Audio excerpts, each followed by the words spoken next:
Yay, hello everyone. We are playing Zombie Exodus Safe Haven. I saw this game on Steam. It's the Zombie Week thing again. And the cover was pretty neat. I didn't expect it to literally just be a wall of text when I opened it. I thought there would be some intro or something. Like understood that it was a text-based game, but yeah, I didn't notice. Anyway, Zombie Exodus Safe Haven by Jim Dattilo. Zombies rise again at the dawn of apocalypse, and this companion to the smash hit Zombie Exodus, can you survive the first few days of the zombie outbreak as the dead rise, society collapses, and the living struggle to survive? Zombie Exodus Safe Haven is a series of thrilling interactive survival horror novels by Jim Dattilo, where your choices control the story. It's entirely text-based without animation or sound effect, and fueled by the vast unstoppable power of your imagination. Customize a character using a variety of professions, backgrounds, special challenges, and skills to survive in a brutal and chaotic city as the Zeta virus spreads. Okay. Anyway, I was a bit disappointing, honestly. I truly thought that there would be like, I don't know, something to visualize it just a little bit, or at the start at least I thought there would be some cinematic or photo, but yeah. Anyway, play as a male, female, non-binary, gay, straight, bisexual, or aromantic. Part 1 alone is 600,000 words long. Jesus Christ. Okay, this is gonna be hard. I don't know why I did this. I hate talking continuously. And when I read, I actually have a hard time reading because I'm not a native English speaker, so I have to translate everything. So while I'm reading it and trying to understand it, I'm also kind of like translating it in my head. But even the way that I speak, it's not clean. Anyway, yeah, it's playing now for free. Um uh let's go play from the beginning. I am a normal character. Before the game begins, do you want to enable character portraits? Yes. In the middle of the coldest day of spring, you ponder the apocalypse. Whether or not the reports prove true seems too early to determine, but the news and social media buzz with the threat of a virus and a potential pandemic brewing in remote areas of the world. So-called experts span the news channels, attention-starved parasites stuffing the audience with fear before devouring them. Is it really anything to be worried about? Snow falls outside, despite the calendar reaching May, and plows and salt trucks deal with the white roads and piles of ice. Only days ago, a horse named I'll Have Another won the Kentucky Derby, and Major League Baseball is in full swing. The price of milk hasn't changed, and hardware stores report no shortage of end-of-the-world supplies. The only real impact is a TV channel showing 24-hour marathons of a reality TV show about doomsday preparation enthusiasts. Sitting at your desk, you stare through the window at the sudden snowstorm outside. The people walking by, cars zooming down the street, life goes on. You live in the... let's go suburbs. Chipper Ridge, a small wholesome community outside of Nightfall. The houses look the same, and every 5 blocks ends with a shopping center, coffee shop, mega convenience store, wireless store, and the like. The only distinguishing feature of Chipper Ridge is its claim to having Colorado's largest southwestern US souvenir shop, a landmark you've never visited. Through your front window, you spot a few neighborhood kids playing in the snow collecting on the well-cut lawn across the street. The end of the world? Could it ever really happen? Am I prepared? Who can predict their preparedness for apocalyptic conditions? You lift a magazine from your desk. The main article's title reads, "Do you have what it takes to survive the zombie apocalypse?" I don't want to take a survey. My profession tells me all I need to know. I take the survey to gain better insight. Oh, I want to customize my... Oh, this is cool. So, You can have classes, which is the first. You can have archetypes, which is a little bit more broad, but you have this like sense of, inclination to specific play style, but not necessarily locked into it, I guess. But I could customize. I truly wanna customize, but I feel like I'm curious how they make these, I'm gonna go with the survey because that's the middle section. Every living person is a combination of molecules combined in just the right way. In just the right way. Our experiences complement natural abilities and deficits to create unique individuals. Humans prioritize certain categories of physical and mental makeup. Rank the following in order of priority. 1 is my best feature, 8 is my worst. Which attribute would you rank as number 1? Strength, dexterity, agility, stamina, charisma, intelligence, willpower, and perception. Definitely perception's the first. Because the ability to detect like the danger is your best bet. It's awareness. And then the next part, it's probably whatever already. It's probably intelligence, but it could also backfire. I'm kind of a weakling.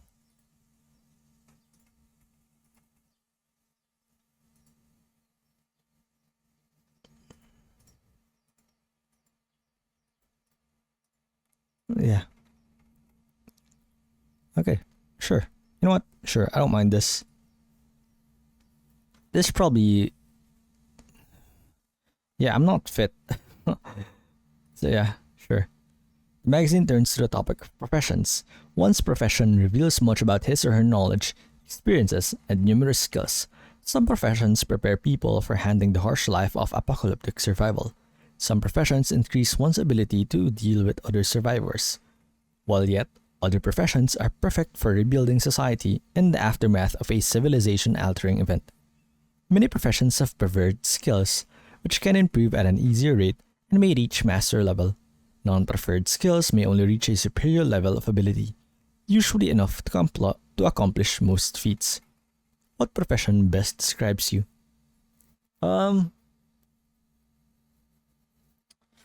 What am I closest to? There's no like writer or anything. If it's right, it's probably college student, no?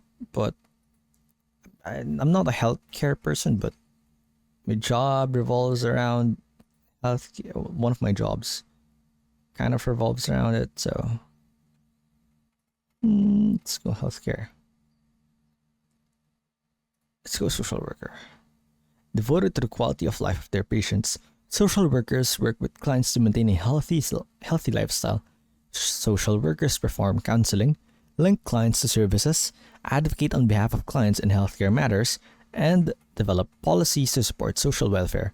In dealing with clients, they have to be persuasive and empathetic in order to handle a wide variety of backgrounds and lifestyles.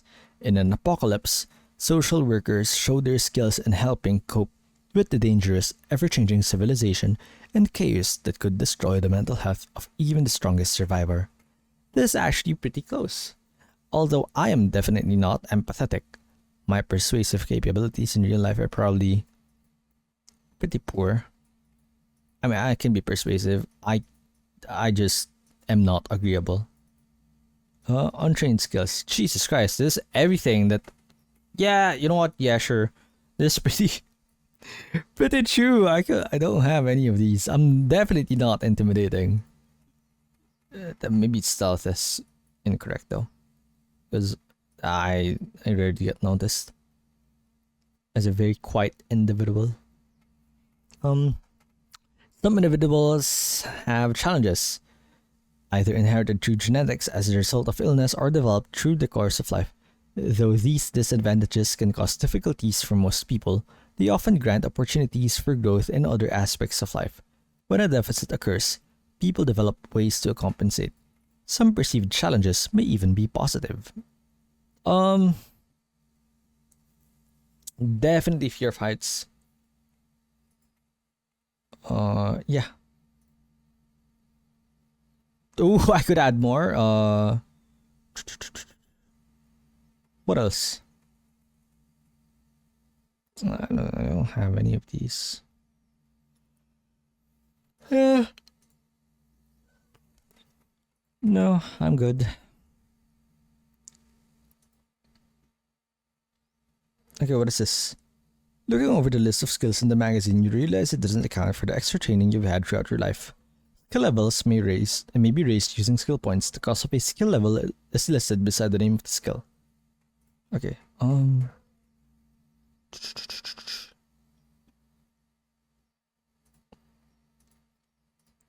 really want stealth.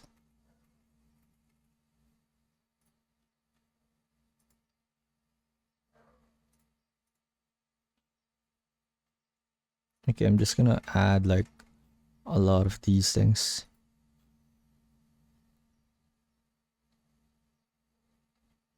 Maybe just one cooking. Maybe.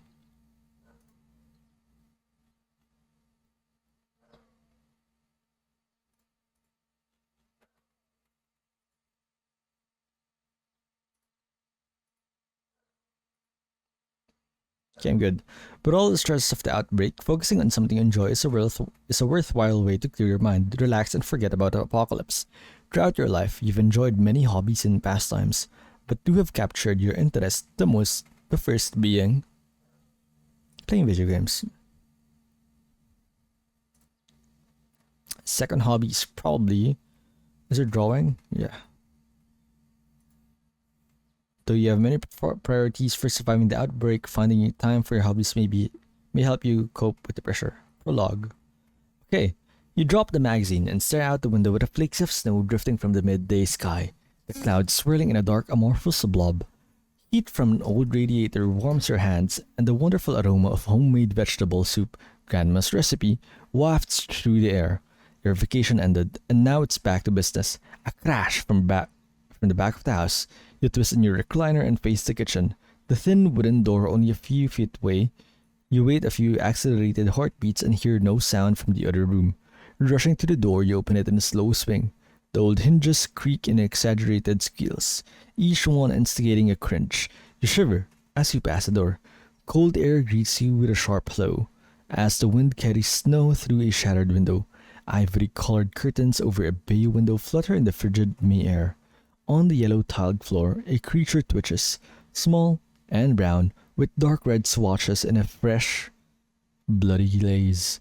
Tiny paw-shaped blood marks swirl in a pattern beneath its body, and glassy eyes stare up at you as if to ask, why?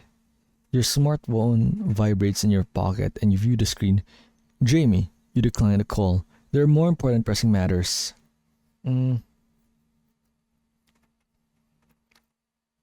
I don't wanna touch it. You need to search for animal control number and click the browser icon on your phone. After half a minute of watching the wheel icon spin, you realize your phone isn't connected to the internet for some reason.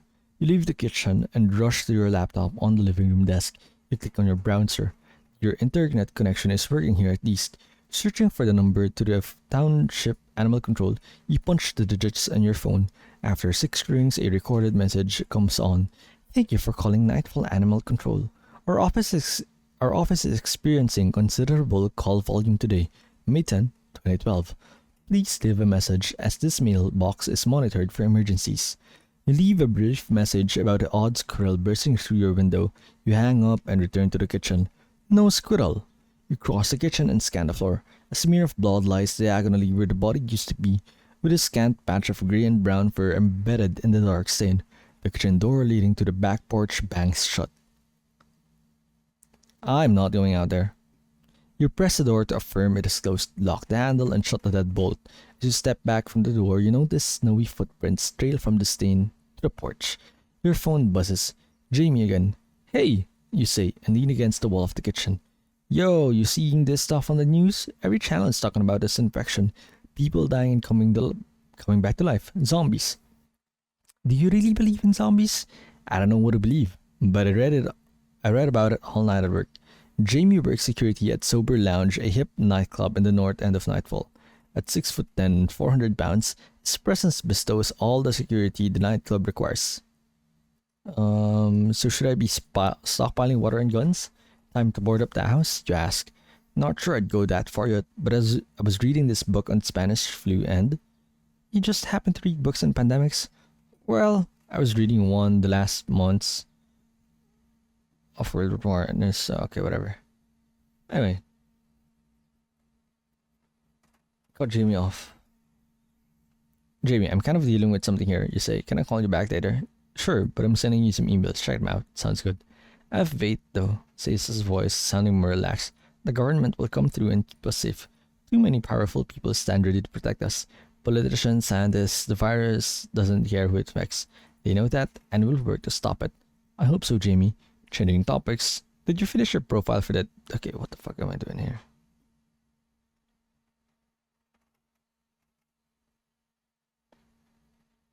Tell me to be worried about the zombie apocalypse and still want me to go on a date.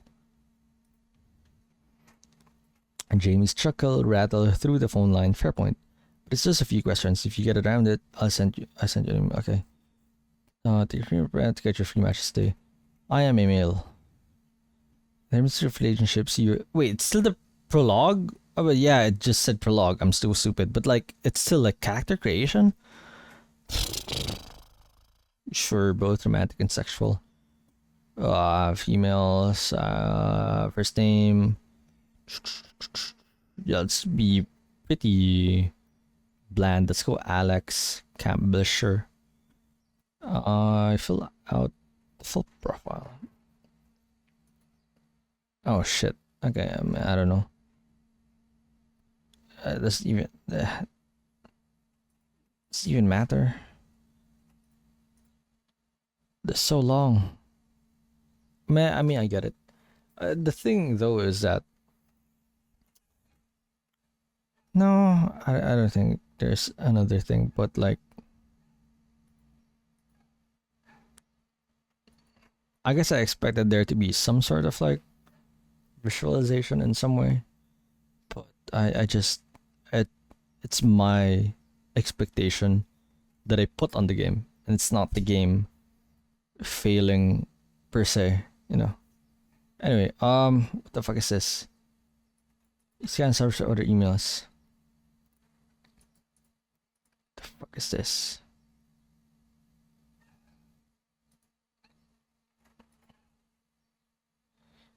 Bank transaction. Okay, big Jamie. Fights for military. Okay, you know what? I've just been reading for 18 minutes. Unfortunately, I cannot continue anymore. My patience has ran out, and I want to continue.